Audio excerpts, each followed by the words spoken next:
आप सभी को मेरा नमस्कार। हमारे चैनल कैफे इंग्लिश में आप लोगों का स्वागत है। तो चलिए स्टूडेंट्स और हमारे व्यूअर्स, तो मैं आपसे ये कहना चाहूंगा कि पिछली जो वीडियो थी हमारी, उसमें मैंने आपको फ्यूचर इंडेफिनिट और उसी से रिलेटेड मॉडल ऑक्सिलरी वर्ब हमने वहीं डिस्कस करा। क्लियर है? इंटरोगेटिव क्वेश्चन जो थे, इंटरोगेटिव सवाल कैसे बनते हैं उसमें, मतलब पैसिव वॉइस में, वो सब मैंने नहीं लिखवाया आपको, पर एक बेसिक आइडिया मैंने आप लोगों को ऑलरेडी दे रखा है। ठीक है ना? और थोड़ा बहुत अगर हम लोग कॉमन सेंस लगाएंगे तो हम आराम से क्वेश्चन डील कर लेंगे। बाकी यह है कि जब प्रैक्टिस सेशन वगैरह मैं आप लोगों को प्रोवाइड करूंगा तो वहां पे इंटरोगेटिव से लेकर हर प्रकार के ध्यान ये रखा जाएगा कि हर प्रकार के सवाल आप लोगों को दिखाई दें, जिससे आप आराम से क्वेश्चन सॉल्व कर लें। ठीक है, चलो अब आज की बात अगर करें, जैसे कि मैंने आपको कहा था कि अगली वीडियो को हम खत्म करेंगे, अब थोड़ा सा मिसलेनियस केसेस के बारे में बात कर लेते हैं इसमें। ठीक है, एक्टिव वॉइस और पैसिव वॉइस से रिलेटेड कुछ मिसलेनियस केसेस हैं, उनसे डील कर लेते हैं। तो अभी क्या था, एक पर्टिकुलर टेंस के बारे में हम लोग बात कर रहे थे, है ना? मतलब जैसे प्रेजेंट टेंस से शुरू करके हम लोग फ्यूचर परफेक्ट तक पढ़ा।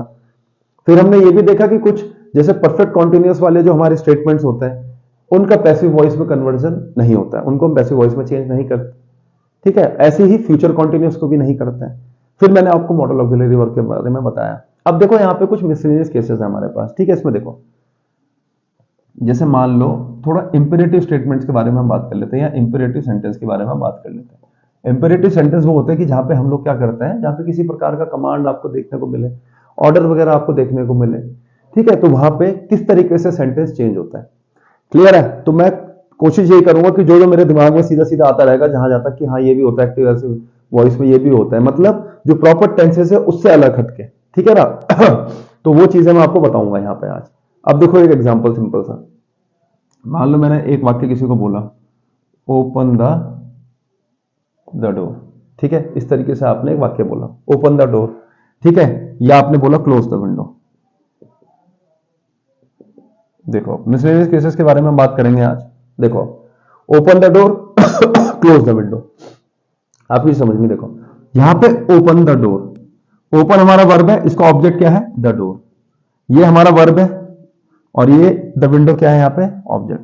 मैंने आपको क्या बोला था कि सेंटेंस, कोई भी एक सेंटेंस हो, उसकी जो जनरल डेफिनेशन मैंने आपको बताई थी, वो क्या बताई थी कि उसमें जनरली आमतौर पर किसी भी सेंटेंस में हमें तीन चीजें देखने को मिलती हैं, सब्जेक्ट, मेन वर्ब और एक ऑब्जेक्ट। ठीक है, सब्जेक्ट और ऑब्जेक्ट देखने को मिलता है।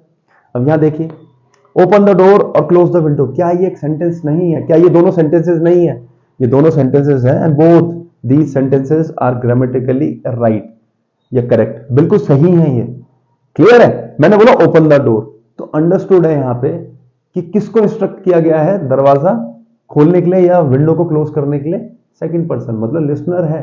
तो यहां पे समझ में आ जाएगा मेरा कि दोनों केसेस में जो मेरा सब्जेक्ट क्या है वो कौन होगा, यू। दो it is hidden in this statement but it is well understood. Hidden इसलिए क्योंकि लिखा नहीं है बस, पर वेल अंडरस्टूड है। ऑब्वियसली बात है, कमरे में दो या तीन लोगों, उनमें से किसी को ओपन द डोर, तो क्लियर कट वहां पे इंडिकेशन या इंस्ट्रक्शन वो क्लियर कट होगा किसी के लिए। ठीक है ना? चलो करते क्या है वैसे केसेस में हम लोग। देखो यहाँ पे वर्ब का क्या है, ऑब्जेक्ट है। क्लियर है? इंपेरेटिव स्टेटमेंट में जब इस तरीके से ऑर्डर या कमांड कर रहे हो किसी को, तो क्या करोगे, let the door be open. ये चीज आपको ध्यान में रखनी है, बस सिंपल सी। अगला देखो, close the window, let the window be closed. तो मुझे लगता नहीं कि बहुत मुश्किल है, आराम से देखिए आप, shut the door, let the door be shut, shut the window, let the window be shut, बन गया वाक्य आपका आराम से। Open the door, let the door be open, close the window, let the window be close. इस तरीके से कुछ एग्जांपल्स अगर हमारे पास दिखे जहां पे आपको किसी प्रकार का कोई इंस्ट्रक्शन या कमांड आपको शो हो रहा है, तो आप, ठीक है ना, इस तरीके से अपना वाक्य यहाँ पे हम एक्टिव पैसिव वॉइस के केस में बना लेते हैं। ठीक है, अब इसी में एक चीज और देखो, मैं मान लो किसी को बोलूं, एक ही एग्जांपल लिखूंगा मैं, है ना, ज्यादा ड्रैग करने की कोई जरूरत नहीं है। मुझे ये लगता है कि बेसिक चीजें मैं आप लोगों तक पहुंचा दूं, उसके बाद जब क्वेश्चंस वगैरह डील करें तो आराम से क्वेश्चंस हमारे डील हो जाए, कुछ भी अनटच्ड, या मतलब कुछ चीज ऐसा ना रह जाए जो पढ़ाया हुआ ना हो। ठीक है, अब देखो, काइंडली क्लोज द डोर। अब आप इससे समझेंगे, काइंडली की जगह मैं एक चीज और कर सकता था यहाँ पे, क्या, प्लीज क्लोज द डोर, मैं ऐसा भी लिख सकता था, काइंडली या प्लीज क्लोज द डोर। अब क्या हुआ, आपको पता है कि क्लोज द डोर एक नॉर्मल स्टेटमेंट था, जहां पे रेगुलर, मतलब एक रेगुलर तो नहीं, एक तरीके से इंस्ट्रक्शन या कमांड देखने को मिल रहा था। बट यहाँ पे अब इंस्ट्रक्शन या कमांड नहीं है, यहाँ पे basically we have requested somebody है ना, या we are requesting someone to do something, और वो क्या है, दरवाजा बंद करना, या प्लीज बोल लो। ऐसे केसेस में आपको एक चीज याद रखनी है, या तो लिख लो you are requested to close the door. मैंने आपको बोला ना कि जब आप ये बोल रहे हो, जब आप किसी को इंस्ट्रक्शन दे रहे हो या किसी से रिक्वेस्ट कर रहे हो, तो इसका मतलब वो पर्सन आपके लिए लिसनर है। क्लियर है? और लिसनर को हम किस तरीके से संबोधित करते हैं, सेकंड पर्सन से। तो या तो लिख लो you are requested to close the door, या it is requested to kindly close the door मत लिख देना आप, टू क्लोज द, प्लीज ही मत लगा देना लास्ट में, सेंटेंस ग्रामेटिकली गलत हो जाएगा, सुपरफ्लुअस हो जाएगा, क्योंकि ऑलरेडी रिक्वेस्ट आ गया है। It is requested to close the door, या यू आर रिक्वेस्टेड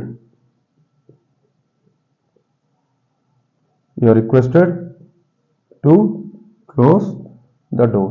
लो, बन गया आपका वाक्य। अब आप बोलोगे सर ये पैसिव वॉइस में कैसे हो गया, सारी चीजें सेम लिख दी आपने, कोई बात नहीं, आपको दिख रहा होगा यहाँ इज एम आर के साथ वर्ब की थर्ड फॉर्म लिखी है मैंने, ठीक है, इससे ये पता लग जाता है कि वाक्य जो है पैसिव वॉइस का है।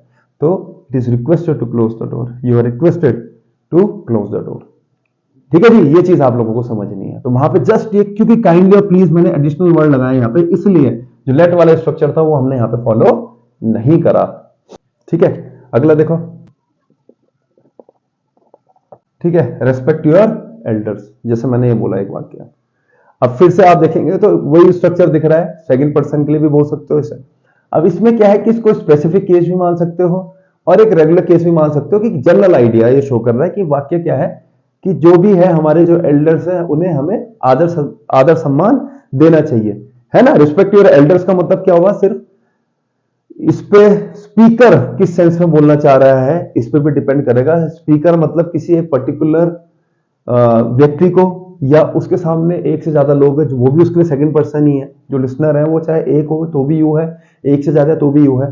तो हो सकता है कि क्या पता वो कुछ सर्टेन लोगों को संबोधित करते हुए कह रहा हूं, बट एक जनरल वाक्य है ये, रिस्पेक्ट योर एल्डर्स एक जनरल वाक्य, किसी को भी कह सकता है, ठीक है ना। जिसको ये कहा जाए कि आप अपने बड़ों का आदर करें, वो भी हो सकता है किसी का बड़ा हो तो वो भी किसी को ये कह सकता है। तो ये जनरल आइडिया रिप्रेजेंट कर रहा है।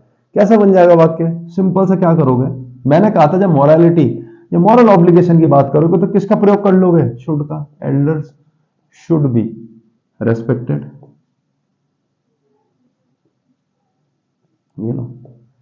Elders should be respected. Clear है, your elders should be respected, मैं इसको एक जनरल आइडिया के तौर पर मान के चल रहा हूं बस, ठीक है। तो एल्डर्स शुड बी रिस्पेक्टेड, कि बड़ों, जो बड़े भी हैं, जितने भी बड़े हैं, उनका आदर सम्मान हमें करना चाहिए। देखो शुड बी के साथ वर्ब की थर्ड फॉर्म आ गई है, ये चीज आपको ध्यान में रखनी है। क्लियर है, ये चीज आपको ध्यान में रखनी।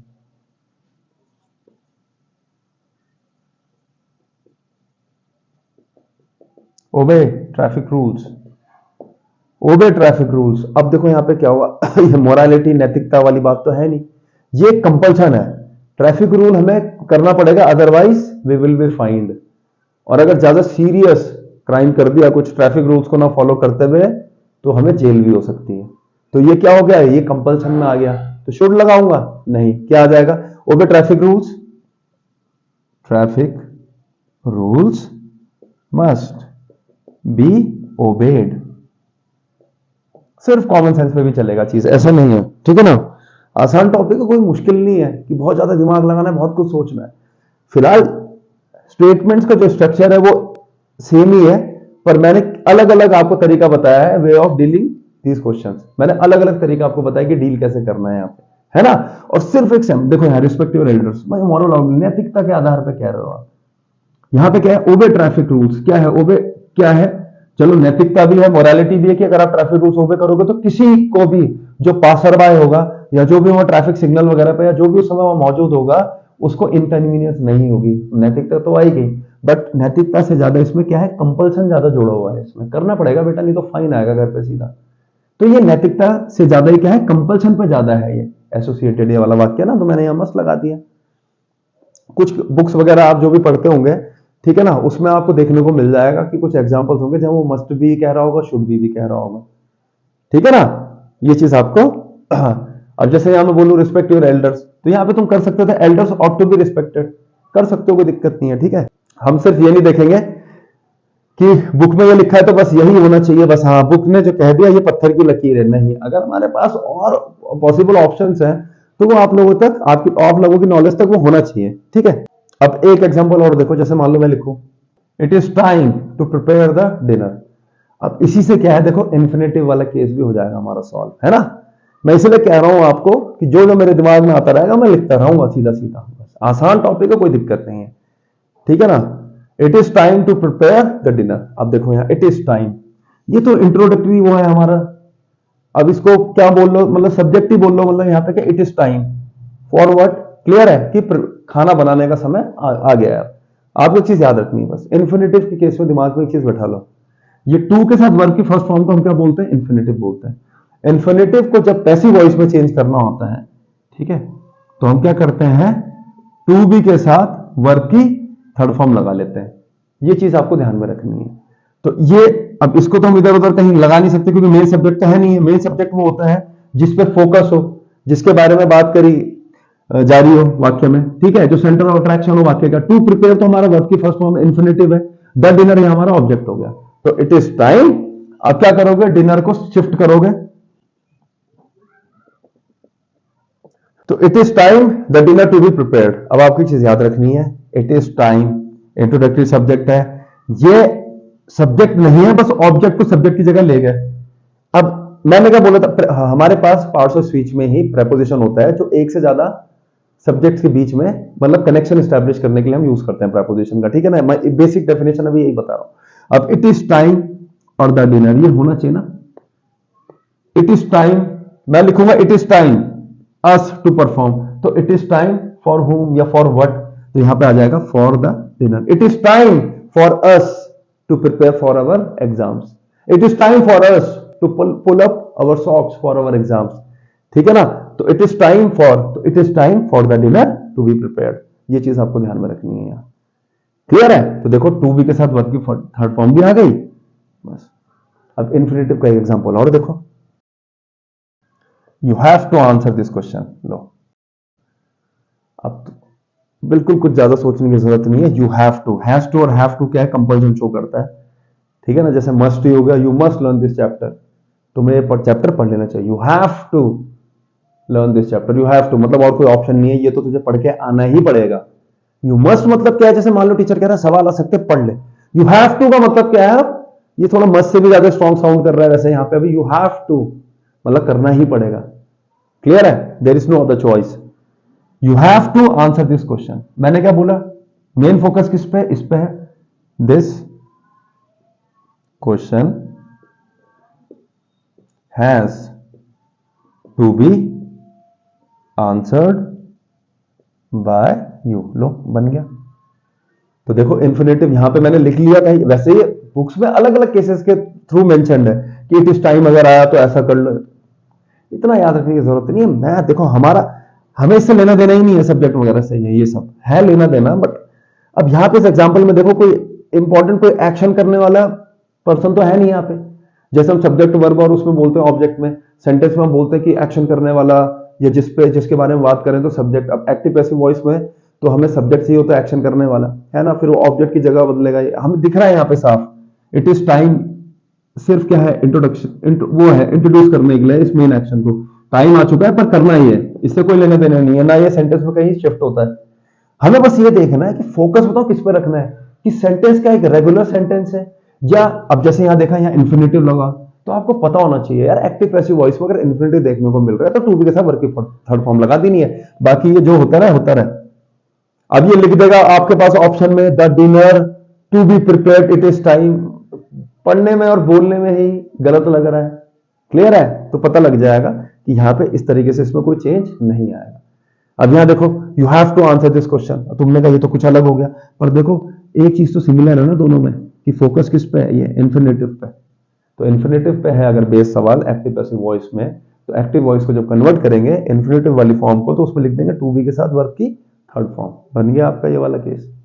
कई बार हमारे पास क्या होता है कि इंडेफिनिट प्रोनाउंस हो गए हमारे पास इस तरीके से, या इंडेफिनिट सब्जेक्ट आ जाता है हमारे पास जहां पे एक्चुअली जो हमारा सब्जेक्ट है वो डिफाइंड नहीं होता है।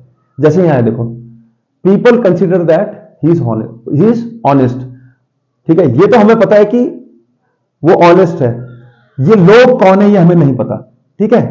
तो आपको एक चीज समझनी है, जैसे इस तरीके के अननोन सब्जेक्ट आपको देखने को मिले जैसे पीपल्स है, तो वाक्य की शुरुआत है वो कैसे करते हैं हम लोग, देखो, it is considered that he is honest. अब कंफ्यूज होने की जरूरत नहीं, रटने की कोई जरूरत नहीं है। ही इज ऑनेस्ट, ये लिंकिंग वर्ब है यहाँ पे, ये ऑनेस्ट जो है इसका कॉम्प्लीमेंट है। कॉम्प्लीमेंट का मतलब सिंपल सा समझ लो, जब भी नाउन या प्रोनाउन के बारे में कोई इंफॉर्मेशन प्रोवाइड करोगे तो वो उसका कॉम्प्लीमेंट हो जाएगा। He is a teacher, teacher complement है। क्लियर है? जब भी नाउन या प्रोनाउन के बारे में किसी भी हेल्पिंग वर्ब के थ्रू कोई इंफॉर्मेशन बताओगे तो वो इंफॉर्मेशन कॉम्प्लीमेंट हो जाएगी उस नाउन या प्रोनाउन का। इसको चेंज कर नहीं सकते क्योंकि no main verb is here, कुछ नहीं है। People consider that, consider, consider अगर है तो आपको चीज समझनी है कि पीपल कंसिडर। अब यहां पे देखो क्या है, कंसिडर्ड तो है नहीं, जिससे पता चलता वाक्य पास्ट टेंस का है। ये पता लग गया कि सिंपल प्रेजेंट का वाक्य है। सिंपल प्रेजेंट के वाक्य में इज एम आर के साथ वर्ब की थर्ड फॉर्म आती है, इज एम आर के साथ वर्ब की थर्ड फॉर्म आती है। क्लियर है? अब यहां लगा दो पीपल इज कंसिडर दैट, ये तो गलत हो जाएगा वाक्य है। हमें कहना क्या है कि लोग पीपल ये मानते हैं। ठीक है, तो ऐसे केसेस में आपको इंट्रोडक्टरी सब्जेक्ट वहां पे इट का यूज कर लेते हैं हम लोग। It is considered by people that नहीं। क्यों? क्योंकि जब आपका सब्जेक्ट डिफाइन नहीं हो तो उसको सेंटेंस में मेंशन करना एज एन ऑब्जेक्ट नेसेसरी नहीं होता। एक एग्जांपल देखो, बहुत बेसिक सा एग्जांपल है, ऑलमोस्ट हर बुक में मिलेगा। somebody has broken the chair, somebody has broken the chair, the chair has been broken। by somebody लगाना जरूरी नहीं है। जब आपका सब्जेक्ट कोई इनडेफिनिट प्रोनाउन हो या इनडेफिनिट हो तो उसको एज एन ऑब्जेक्ट मेंशन करना जरूरी नहीं है। क्लियर है? ठीक है ना? और यहां पे जब इस तरीके के वाक्य आपको दिखाई दे एसर्टिव स्टेटमेंट में, जहां पे क्या है नॉर्मली सब्जेक्ट के साथ कॉम्प्लीमेंट को फॉलो आप कर रहे हो, तो वहां पे जो वाक्य में पैसिव वॉइस में जो वाक्य की शुरुआत होगी उसको कैसे कर लोगे आप? इट, इट से। ठीक है, और तब कब? जब आपका जो सब्जेक्ट है वो कैसा हो, ठीक है ना, क्या, जब आपका सब्जेक्ट क्या हो, डिफाइंड ना हो, बस।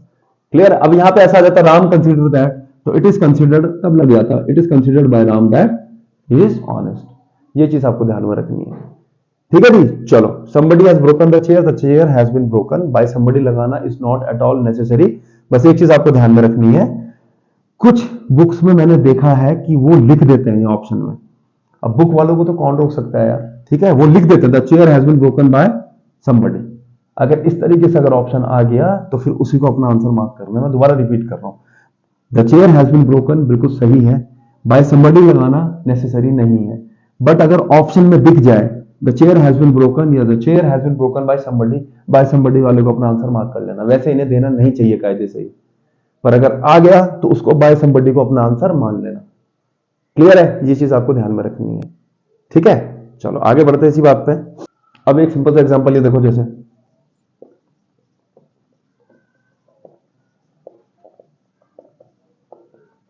she is to write a letter, I am to write a letter, he is, we are to write a letter, we are to sing a song। आपको एक चीज समझनी है, ये सिंपल सा एग्जांपल क्या है, she is to write a letter। जब हम बोलते हैं ना she will write a letter, तो she will write a letter क्या है? ये फ्यूचर का एक इंडेफिनिट इवेंट है, जो कि मतलब इसको बोल रहे कि प्लान नहीं है या डिफाइंड नहीं है। ठीक है, कि हाँ she will write a letter, वो लेटर लिखेगी, कब लिखे कब ये नहीं पता।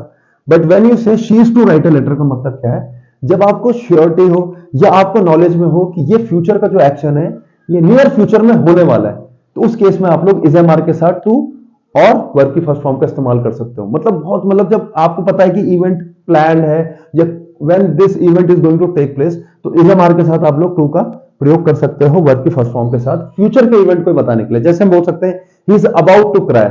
अबाउट टू क्राई का मतलब उसकी शक्ल देखिए, हाँ बस रो नहीं वाला है बिल्कुल एकदम। It is about to rain, it is going to rain, it is about to rain, तो अब शुरू होने वाली है बारिश बिल्कुल एकदम। आप ठीक है, मौसम आपने देख लिया, आपने कहा होने वाला है शुरू काम। हमें इस चीज से कोई मतलब नहीं है, मैं बस ये बताना चाह रहा था कि जरूरी नहीं है कि हमेशा विल और शैल ही फ्यूचर की ओर इंडिकेट करे। इट इज नॉट नेसेसरी, ऐसा नहीं है। इज एम आर के साथ टू और वर्ब की फर्स्ट फॉर्म भी नियर फ्यूचर के बारे में बात करती है, हमें बताती है। क्लियर है? अब हमारा काम कैसे पैसिव वॉइस में बदलना है, क्या देखने को मिल रहा है? टू के साथ ही है, पहली चीज तो ये हो गई। मेरे को पता है कि भाई मेरे को इस चीज से कोई लेना देना ही नहीं, पहले मैं तो ये देखूंगा टू के साथ राइट है वर्ब की, तो इंफिनिटिव को हम ऐसे चेंज कर लेते हैं। बाकी वैसे सेंटेंस सिंपल ही है। अ लेटर क्या आ जाएगा, is to be written by her. ठीक है, नोबडी लाइक्स हिम,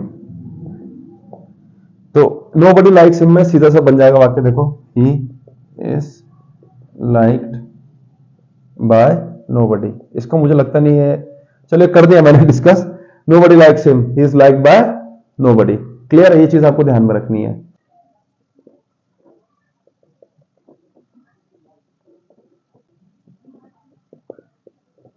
देखो अब लेट का क्या है, देखो लेट के अलग अलग रूल थे, ठीक है ना, अलग मतलब अलग रूल तो खैर क्या ही है, रूल तो है ही, चलो रूल बोल लो। पर मैं कोशिश करी थी जो पुराने वाला जो लेट जब हमने एग्जाम्पल डिस्कस करे थे वहां पे आपका लेट का हिसाब किताब समझाऊं, यहां पे भी समझाऊंगा। देखो लेट के बहुत एस्पेक्ट है।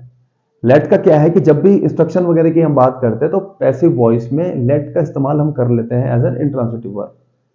ठीक है, क्लियर है, हम क्या करते हैं, ठीक है ना, इंट्रांसिटिव वर्ब के तौर पे लेट का इस्तेमाल हम कर लेते हैं पैसिव वॉइस में जब नॉर्मल किसी इंस्ट्रक्शन देने की बात हो रही हो।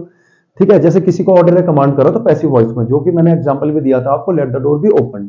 इधर आओ, let him answer this question. अब आपको एक चीज समझनी है यहाँ पे कि लेट के साथ, ठीक है ना, हम लोग ऑब्जेक्टिव केस के प्रोनाउन का यूज करते हैं। ठीक है, जैसे let us, let him, let them speak now, इस तरीके से। अब देखो let him answer this question, अब उसको ये आंसर करने दो। अब आपको एक चीज समझनी है, देखो कि यहां पे क्या है कि let him answer this question में क्या है, किसका सेंस आ रहा है यहां पे जो सेंस आ रहा है किसका आ रहा है, परमिशन का सेंस आ रहा है। यहां पे आ रहा है या नहीं आ रहा है, बिल्कुल आ रहा है। Let him answer this question now. अब क्या है कि उसको जो क्वेश्चन है उसको आंसर करने दो। जैसे आप बोलते हो ना कि क्या कहते हैं उसे, ठीक है ना, एक काम करते हैं इनकी जगह से करते हैं let me answer this question, please let me come in, let me come in. तो लेट मी का मतलब क्या है, now you are seeking permission. आप जैसे मान लीजिए क्लास के लिए लेट हो गए and you are actually requesting, ठीक है ना, टू योर टीचर कि sir please let me in, let me in. तो अब ऐसे तो घुस नहीं सकते क्योंकि हाई अथॉरिटी तो वहां पे कौन है, सुपीरियर अथॉरिटी कौन है, टीचर है, तो बिना उनकी परमिशन के तो आ नहीं सकते। ठीक है, अब देखो यहाँ पे क्या बोला, late me answer this question. तो यहाँ पे ये क्या है, late me answer this question, और मुझे भी बोलने का मौका दो या मुझे इस क्वेश्चन का आंसर करने दो। इसका मतलब क्या है कि आप परमिशन सीख कर रहे हो इस क्वेश्चन को आंसर करने की। ठीक है, तो आपको क्या ध्यान रखना है इसमें, late me answer this question. अब ऑलरेडी यहां पे जो मी है ये पहली ऑब्जेक्ट बना हुआ है, क्लियर है, तो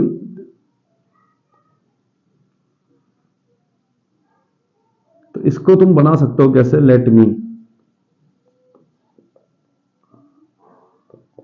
I may be allowed to answer this question. एक तो तरीका ये हो गया। परमिशन सीख वगैरह जब हम करते हैं मे का प्रयोग भी करते हैं। लेट मी कम इन को मैं, जैसे लेट मी कम इन है, मैं इसको ये भी तो बोल सकता हूं मे आई come in.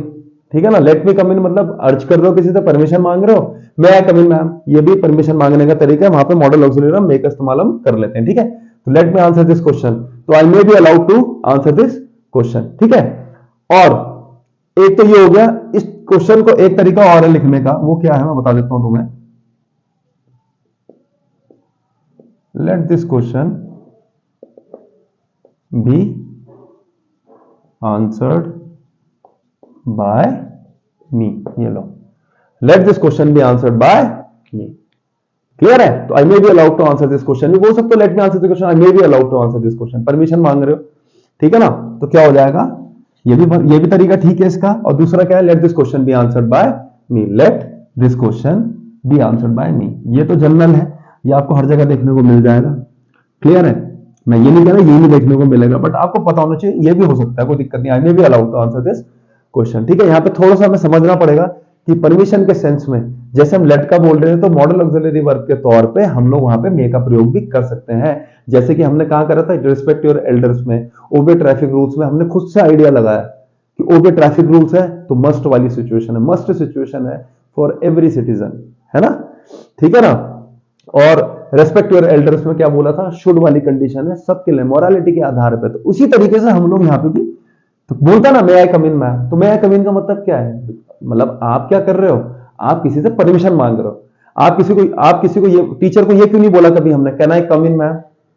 Can I come in का मतलब ये हुआ कि आप अब अपनी क्षमता के आधार पर सवाल पूछ रहे हो कि क्या अंदर आ सकता हूं मैं, डू यू थिंक कि I am capable enough to enter without your permission. वो कहीं ना कहीं पे कैपेबिलिटी की बात करता है। जैसे मैं बोलूं can I close this door, can I का मतलब वही कि हाँ मैं, मतलब क्षमता के हिसाब से। मे आई क्लोज दिस डोर मतलब यू आर सीकिंग परमिशन, मतलब वहां पे अब हायर अथॉरिटी ही नहीं है, आप वहां कोई और है, उस घर का मालिक हो सकता है या कोई और हो सकता है, क्लियर है, आप उससे परमिशन मांग रहे हो।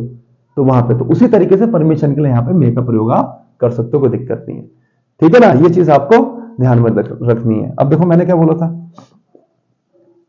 Let us help him. अब ये क्या है यहाँ पे देखो, लेट अस हेल्प हिम, जैसे हम बोलते हैं let's go out for a walk, है ना, इसको ऐसे भी लिख सकते हो। चलो बता देता हूं ऐसा, let's go out for a walk, चलो एक वॉक पे चलते हैं। क्या है ये let's go out for a walk? क्या आप किसी से परमिशन मांग रहे हो चलने की? नहीं, let's go out for a walk, चलो आज एक वॉक पे चलते हैं साथ में। ये क्या है? प्रपोजल।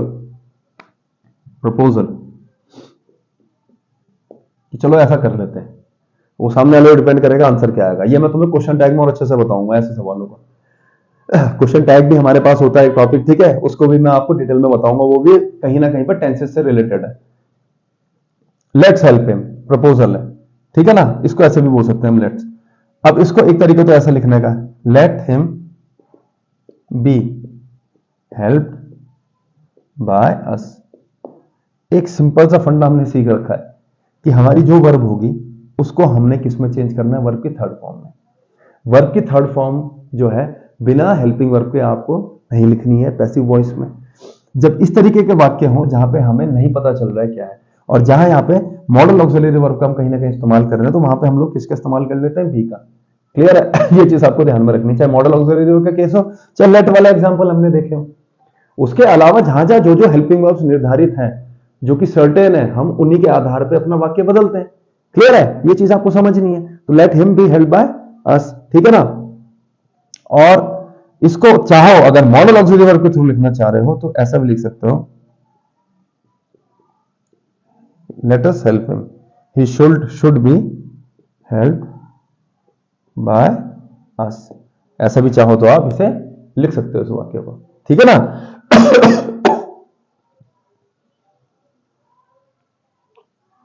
ठीक है, he should be held by us, इस तरीके से आप इस वाक्य को लिख सकते हो, कोई दिक्कत नहीं होगी। चलो चलिए स्टूडेंट्स, वैसे तो I was very much optimistic कि आज हम इसी वाली वीडियो में अपना एक्टिव पैसिव वाला जो सेगमेंट इसे खत्म कर देंगे, बट स्टिल हमारे पास अभी भी कुछ इंपॉर्टेंट एग्जांपल्स हैं जो कि हमें सॉल्व करने हैं, जो कि मेरे को आपको बताने हैं। मुझे ऐसा लगता है कि वो करेंगे तो फिर वीडियो थोड़ा सा एक अच्छी खासी लेंथ पकड़ लेगी। तो हम ये कर सकते हैं कि अगले वाले जो वीडियो होगा हमारा, उसमें जो रिमेनिंग पोर्शन है उसको डिस्कस करेंगे एक्टिव पैसिव का। उसके साथ साथ कुछ अलग से हटके कुछ बेसिक से सवाल जो आपके एग्जाम्स में आए हैं, कोशिश करूंगा कि 5-10 सवाल ऐसे ही मैं आप लोगों को बता दूं, जिससे आपको आइडिया लग जाए कि जो हमने पढ़ा है वो हमारे एग्जाम के लिए कितना सिग्निफिकेंट है। ठीक है, तो चलिए मिलते हैं फिर जल्द ही नए सेशन में नई चीजों के साथ। धन्यवाद।